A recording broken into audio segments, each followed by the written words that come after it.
бар болар Якутская короха кентики балайда хамсахан барды төлөп тылы өретиге, культураны өретиге билеген тылы нехи беребит.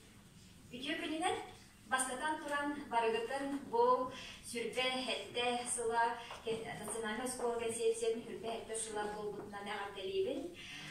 Түгеннен туханан өссө бирде мактанабын, бу концепцияны киллербит, олохо киллербит, оңорбут жаңго. Мен концепция огото боламын, манык үлели сахат онтулуган турулаха сөйжамын ден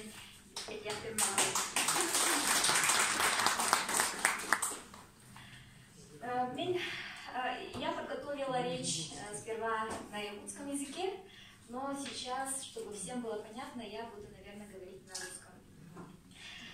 Если говорить о поправках, вносимых в закон об образовании Российской Федерации, да, то на первый взгляд кажется, что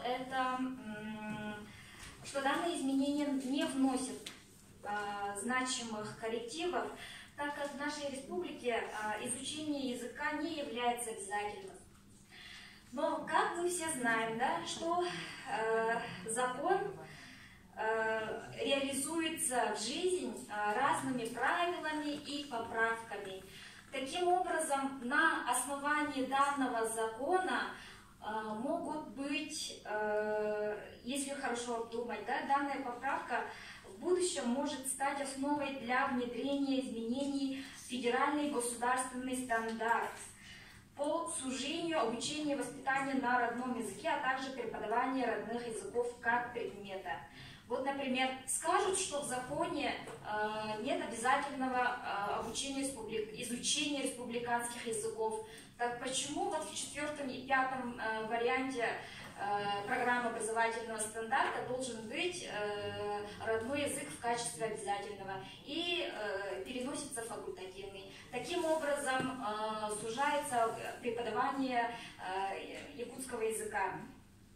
Это первое опасение. Второе опасение. Вот в ходе проверки Рособорнадзора и Генпрокуратуры в октябре 2017 года показало, что наши так называемые национальные школы работают вне закона. То есть они обязаны принимать детей, которые хотят обучаться на русском языке. Получается, если хоть и учебники на русском языке сейчас, да, вот только что сказали, с 5 класса все учебники на русском языке, но как-никак там среда сохраняется. Но если туда придут дети, которые хотят обучаться на русском языке, эта среда перестает быть якутской. Мы это понимаем, да? Поэтому наше предложение, да, нужно внести не только в наш республиканский закон об образовании понятие о школах, то есть не школах, а об образовательных учреждениях с обучением и воспитанием на государственном языке республики. И не только вот в республиканском законе, но и внести предложение в закон Российской Федерации. В-третьих, да, наши опасения родителей. Два государственных языка республики почему должны изучаться по заявлению?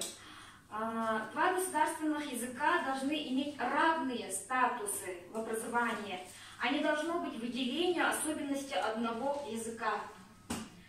Поэтому в связи с этим мы, родители, просим довести наше мнение о том, что мы против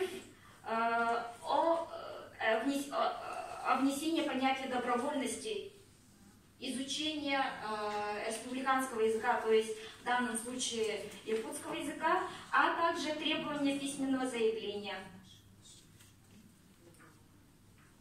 Все, спасибо.